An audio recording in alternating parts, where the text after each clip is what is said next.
Nvidia's 2026 CES keynote has come and gone, and aside from them saying the shareholder word ad nauseum, at first people thought AIs are applications, and in fact, AIs are applications, but you're going to build applications on top of AIs. They didn't announce a single consumer product. No Nvidia super graphics cards for us. Although I did find it kind of funny that with the announcement of the new data center GPUs, they've essentially made hundreds of billions of dollars worth of Blackwell GPUs just obsolete overnight. Hey, other billionaire, did you see my new data center? I dropped 200 billies on this bad boy. It is packed to the gills with the latest Nvidia GPUs. Oh cool, you got some of those new Rubin GPUs? Yeah, I just ordered a bunch of them. Mine should come any day now. No, they're Blackwell. Those are the new ones, right? Blackwell? No, that's garbage now. Rubin's where it's at. You're not gonna let you in my bunker with that Blackwell trash. But anyway, aside from that, with the separate GeForce keynote, they did announce DLSS 4.5 for gamers, which means we can now generate 6 fake frames at a time, as opposed to 4, which honestly sounds like my idea of hell. Although I will say, DLSS 4.5's second-gen transformer model is actually really exciting to me, because the first-generation transformer model made DLSS's upscaling look way less terrible, so I'm curious to see what this one does. Although, not all is lost, because there is a rumor circulating around that Nvidia has a treat in store for gamers to make up for all of the recent neglect. And that treat is, well, they're apparently gonna restart up the production of the RTX 3060, which I guess is one way to deal with consumer supply constraints without letting us dirty peasants anywhere near their shiny new wafers. So I thought for today's video, I should test an RTX 3060 in a bunch of recently released video games to see how the graphics card holds up in 2026. And then we'll speculate how much Nvidia needs to sell this RTX 3060 re-release for, so that it isn't just another in a long line of wet slaps to the face. But first, today's video is sponsored by Micro Center and their winter savings event, where you can save $250 off this badass Lenovo gaming laptop and a whole bunch more. Also, if you live in Austin, good news, you're getting your own Micro Center. So make sure to sign up for a free 128 gig flash drive when the store opens. And then finally, if you're in the market for some tech news, go check out Micro Center News' full CES coverage. So click on the links for everything Micro Center related down below. Now I do want to reiterate, this is a rumor. We don't know for a fact that Nvidia is actually going to even drop us some scraps off the table. Either way, I do think this is an interesting concept, because if this re-release of the RTX 3060 is at a good enough price and it goes down well, why stop with the RTX 3060? Why not re-release like an RTX 3080 at a good price for people that want more performance? But I'm getting ahead of myself. Let's actually talk about this RTX 3060, because I think it's kind of an interesting graphics card. In some way, it's actually got advantages over its newer 60 class brethren. And that advantage is its 12 gigs of video memory, which isn't necessarily a given, because Nvidia did also launch an 8 gig version of the RTX 3060, which luckily has the same core configuration as the 12 gig version, which makes it less of a war crime than some of Nvidia's cut down variants. But it still not only has 4 gigs less video memory, it also has a smaller memory bus, giving it less memory bandwidth. Although let me just get this out of the way right at the beginning, Nvidia, please don't re-release the 8 gig version of the RTX 3060, although now that I've said it, it seems the most likely that it's going to be that version of the card, because this is one of their ways of getting around memory shortages. So, oh no. But either way, in today's video, I'm going to test the 12 gig version of the card because, well, I don't have one of the 8 gig abominations lying around, unfortunately. Now, in terms of test system, I've got a Ryzen 5 7600X in here with 32 gigs of DDR5 running at 6000 megahertz. Now, the DDR5, by today's standards, is basically hewn from mithril, but I think that the Ryzen 5 7600 is a reasonable CPU to test a graphics card like the 3060 with. Anyway, with that, let's start with some games. Now we're gonna start with not a new game, because I think it's important to see how esports titles run on this graphics card. And no surprise to anybody, it runs the crap out of CS2 at 1080p low settings. And what's cool about this result is that it seems like the 3060 is a pretty good pairing for the Ryzen 5 7600X, because we're actually getting reasonably high GPU utilization in CS2, which is very rare. And the 3060 is still doing real good when we step up to 1440p. So yeah, obviously you can esports real good on this thing. So next, we're gonna test Arc Raiders, which is a very popular game, and I am curious to see how it runs on the RTX 3060, because in my experience playing it recently, it seems to be decently optimized for what the game is. But how does that optimization scale to a 3060? So we're using medium for everything, with global illumination running on dynamic low, and then we are actually rendering at 1080p. Something that we're definitely gonna have to keep in mind with the benchmarks here is that it's gonna be pretty difficult for me to get repeatable tests because it's on a server and there's a bunch of variability between the runs. But straight off the bat, this is running very well. We are hovering between 80 to 90 frames per second, and as you can tell by the frame time graph, it's a very stable frame rate. So it feels great. Oh, well, there was a pretty big stutter there, but again, we are on a server, so that makes sense. The game doesn't look spectacular, but like, I don't know, I feel like visually this is pretty good. At which point I jumped the resolution up to 1440p. Okay, that hits our frame rate pretty hard. We've dipped into 60 now and it feels a lot worse. Like, this is still playable. It's not a disgusting result, but I wouldn't want to play it like this. Like, if I'm gaming at 1440p, I would definitely want to turn some upscaling on. So after the test, I turned on quality DLSS with the transformer model just to see how the game would feel. And our frame rate jumped back to around where it was when we were gaming at 1080p. And hovering around 80 frames per second might not win you a Discord kitten or whatever, but the game felt smooth enough for combat to not be a frustrating mess. I would happily play the game like this. Very nice.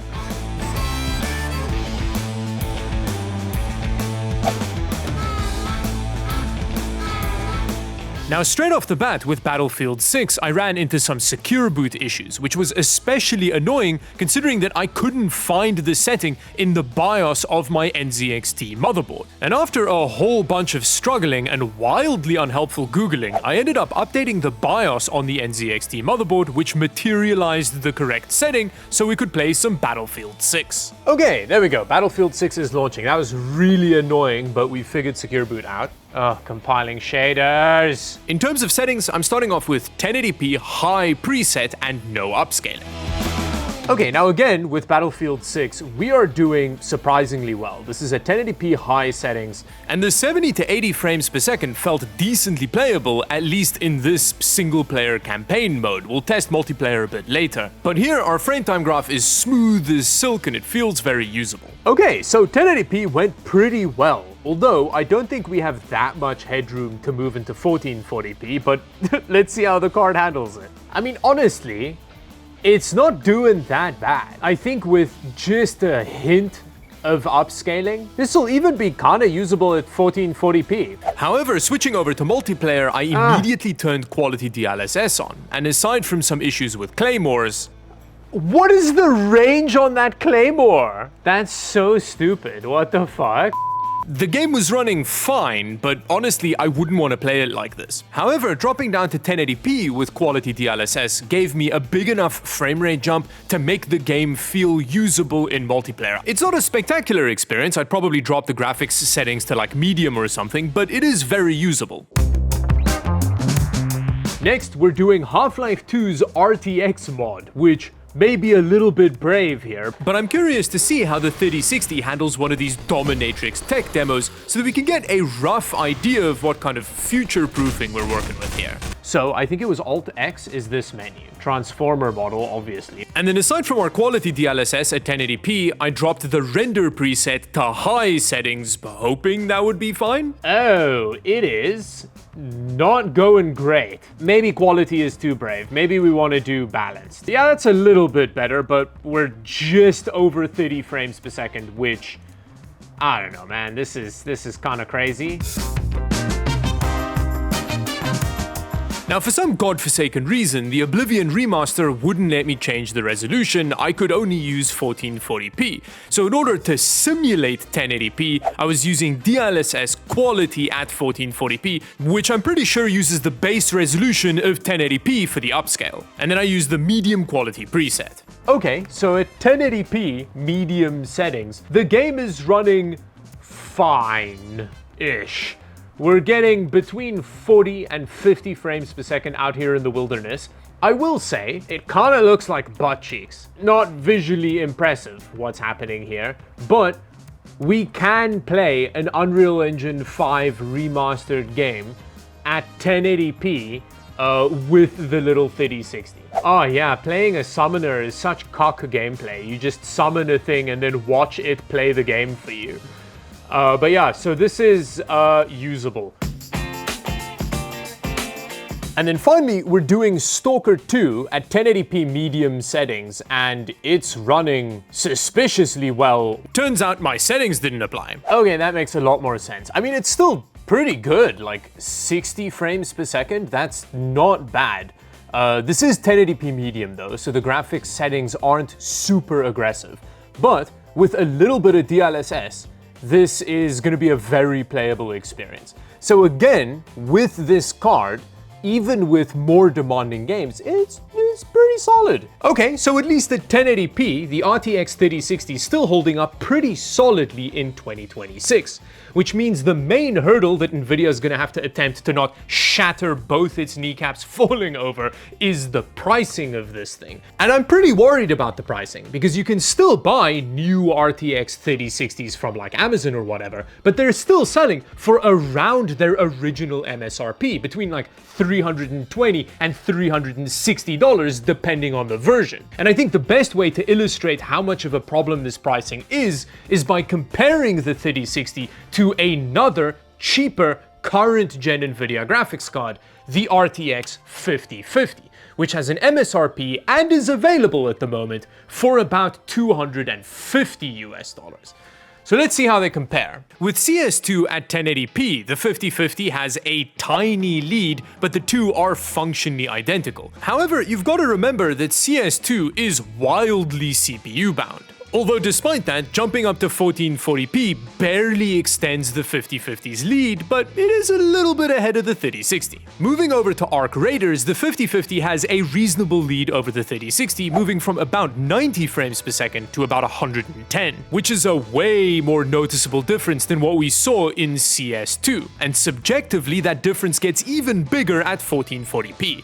Going from 60 to 70 frames per second feels way better, and it means that once we turn on a little bit of quality DLSS, the 5050 delivers an Arc Raiders gaming experience that I would happily live with. I then decided to try some frame gen, because that's one of the new features we get with the 5050. And with 4x frame gen, we jumped from about 100 to about 200 frames per second, which I'm no mathematician, but I don't think that is 4 times the frame rate, although maybe the calculation is the doubling of the frame rate plus the doubling of the latency you get. Now I will say, using frame gen when your base frame rate is already 100 frames per second makes the additional latency way less noticeable than when your base frame rate is like 20 FPS or whatever. So it felt fine here. However, as far as I understand it, most of the reason why you want a system that can render a game at 200 frames per second as opposed to 100 frames per second is for the reduction in latency. Like at 100 frames per second, visually the game already looks smooth as hell. Why would you want to double your latency just for it to look slightly smoother? I genuinely don't understand this technology. Now with Battlefield 6, we're getting another about 12-ish% jump in performance, which again feels more noticeable at 1440p. Now I do also want to mention here that the 5050 isn't even that great for a $250 graphics card. I recently did a video where I compared the 5050 to its stablemates, and it did aight. So if you want more context of graphics cards in this price point, go check out that video, I'll have it linked down below. Interestingly, with Half-Life 2 RTX, the two graphics cards performed basically the same, which I wasn't expecting. However, the 5050 does have the option to use frame gen, where you get to double the latency of 30 frames per second, so that you can put yourself in the shoes of the T-Rex fossil drowning in a tar pit. Oblivion again ran slightly better, but it still looked like that thing Anna pulled out of our cat's ear the other day. Ugh. And then finally, Stalker 2 is another testament to how little progress we've made in the mid-range over the last 3 generations. So a bit better. Okay, so after that testing, not only is the RTX 5050 a little bit faster than the 3060, it also has access to a newer suite of Nvidia features. So it's not like Nvidia can sell the 3060 for $250 and have it be fine. They're gonna have to undercut the price of this thing by a decent amount for gamers to not just fling a whole bunch of poo at them for it. Now, I'm really hoping that Nvidia's strategy here isn't to just stop producing low-end 50 series cards and then replace that stock with 3060s at the price they're selling at for now, because that would be a diabolical move that would make Skeletor blush. Yeah, I'm really hoping that Nvidia uses their position as the god kings of the universe to throw us a bone, considering that we are the audience that spent the last 3 decades subsidizing the development of the product that they're currently using to take over the world. So what are we thinking? Is like $180 a fair price for a re-released RTX 3060 in 2026? Let me know what you think down below. Let me think if just the general idea of re-releasing old graphics cards for lower prices makes sense to you. I honestly think that they could do it correctly if they price them properly. But yeah, anyway, that brings me to the end of the video. Thank you for watching. Subscribe to the channel if you enjoyed this video, and until the next one, bye-bye.